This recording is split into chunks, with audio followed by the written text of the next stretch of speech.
Good morning. How many of you have ever made a New Year resolution? Well, no surprise, most of us make it. What is interesting is what happens to that New Year resolution, let's say after a 15 days. What happens? Exactly, exactly. So, what happens is you wake up suddenly in the morning and you wanted to go for a run, and then you feel, अरे यार कल से करते हैं, yeah. So let me sleep little bit more today, yeah. Or you complete, let's say, 2 days of running, and third day your thighs are paining, right? And you feel, अरे यार ये नहीं हो पाएगा, छोड़ देते हैं.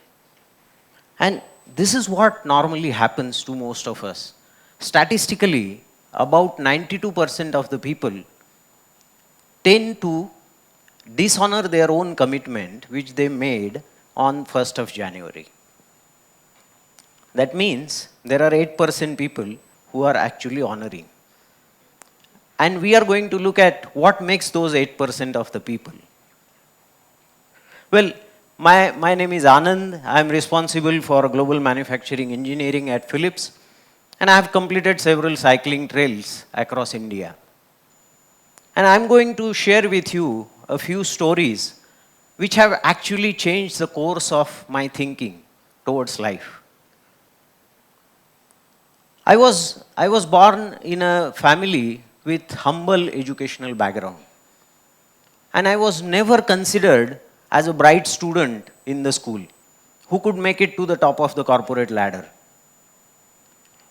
I am not a trained athlete who can endure the rigors of a tough cycling challenge. And yet, I have been able to make it.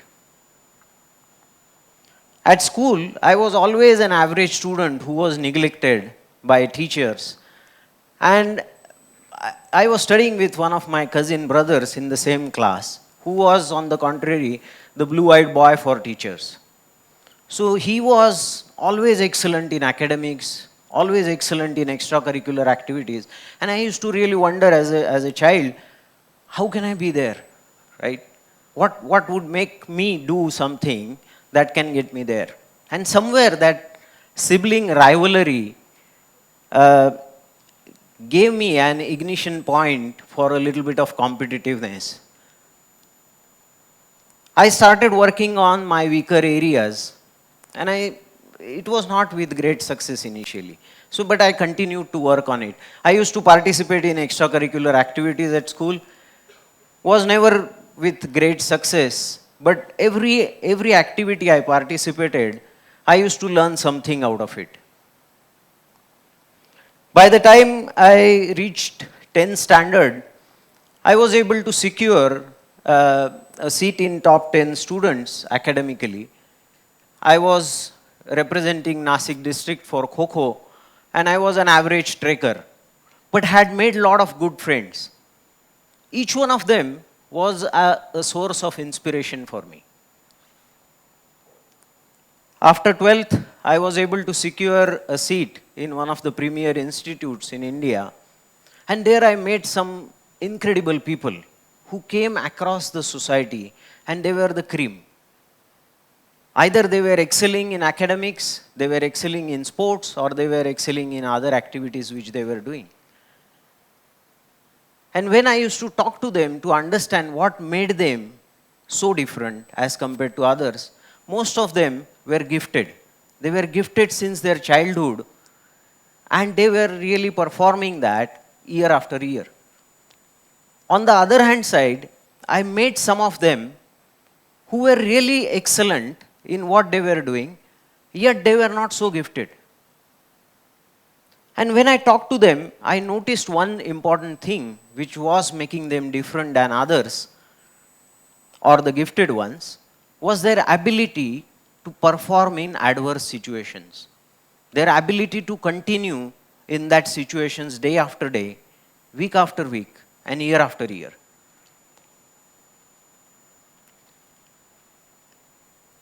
After completing my engineering, I joined Bajaj Auto and then I joined Bosch in Nasik. Bosch, as you know, is a pioneer in what is known as gun drilling technology or deep hole drilling technology. These are some of the tools which are called as gun drills, and they are used for drilling slender holes. Holes with small diameter and bigger lengths. And I was assigned on cutting tool engineering role, where Bosch was facing a very chronic issue of breakages of these high cost tools. And that was giving a high cost of production as well as tools not being available when they were required.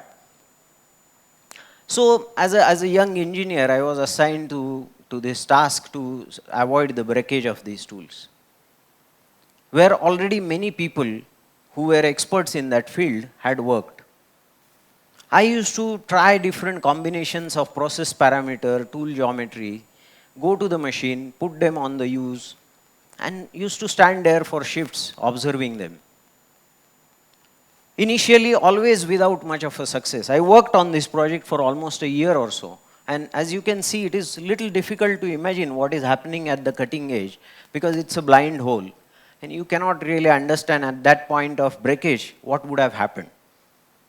So after working for almost a year or so, I observed that there is a built-up edge getting formed onto this cutting edge.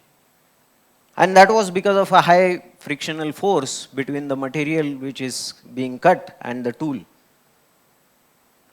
So the solution is to put a layer on top of the tool which can reduce the coefficient of friction. Unfortunately, the available technology at that time was not able to coat it on this particular application. So we persuaded different tool manufacturers, can you come and do this coating for us? Nobody was ready to really take that risk of investment, and later on if it was not successful, obviously the investment was at risk. After a lot of persuasion, almost about 6 months or so, we were able to get one supplier who was ready to invest. He invested, and when we applicated these tools and put it onto the machine, it was a grand success.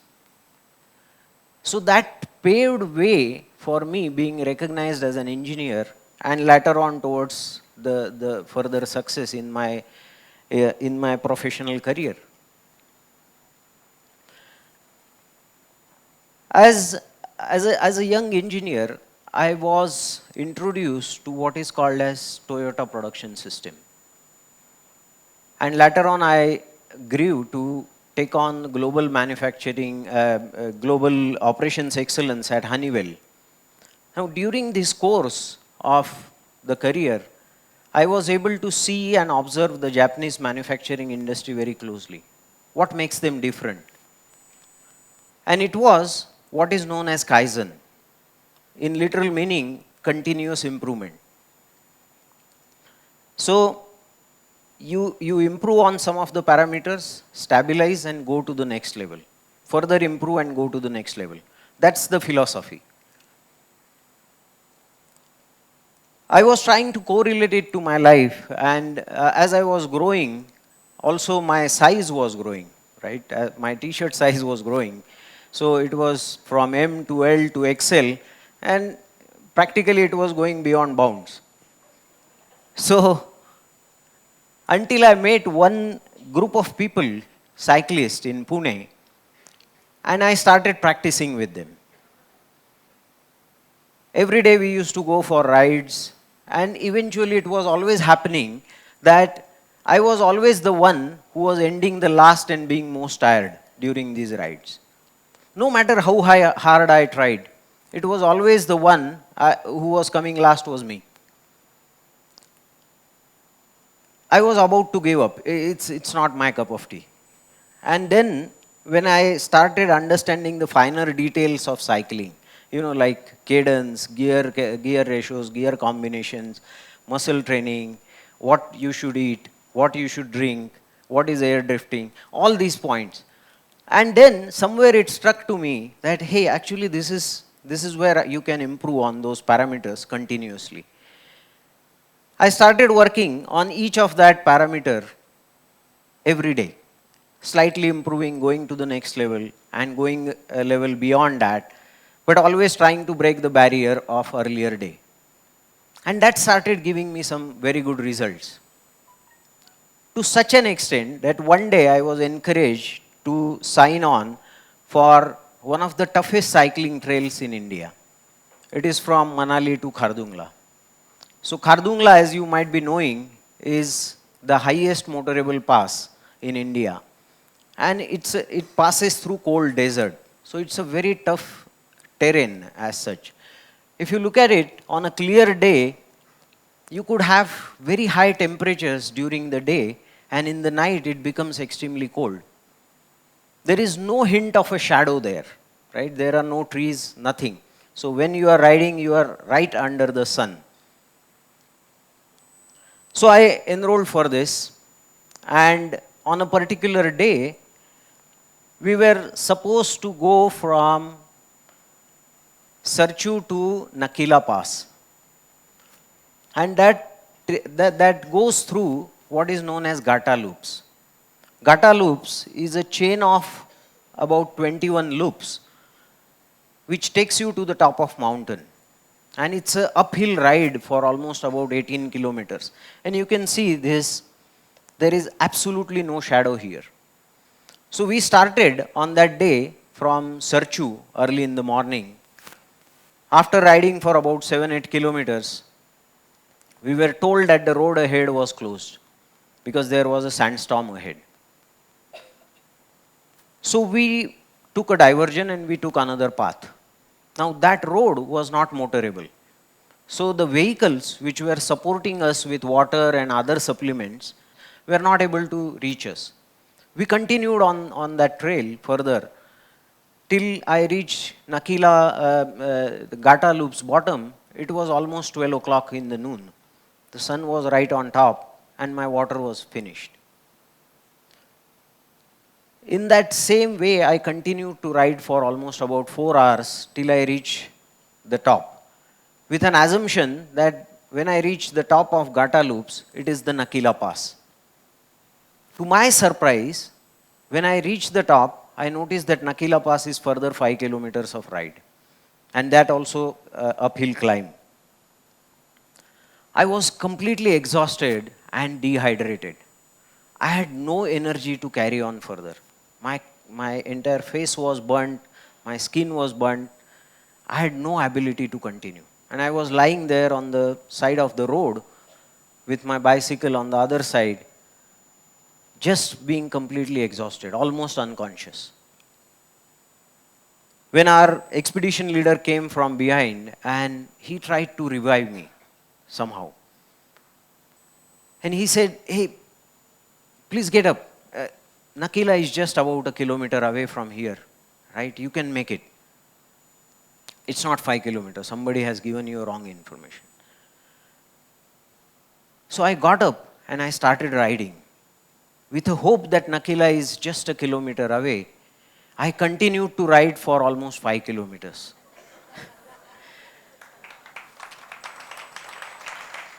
Until I reached the top. So hope is something which is equally important for all of us. Eventually we completed the expedition, and I would like to also give here one example. She was a lady from Gujarat,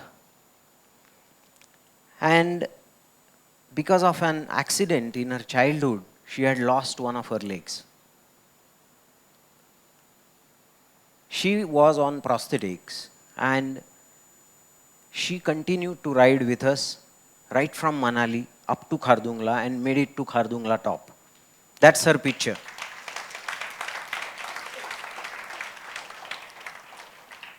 I remember one incident with her when we were on the last day, what is known as, it's a base which is for Khardungla called as South Pulu. And we were supposed to stay at South Pulu and start early morning to reach to Khardungla. We were told that we should start at 4 o'clock in the morning, and the base where we were camping was slightly below the main road.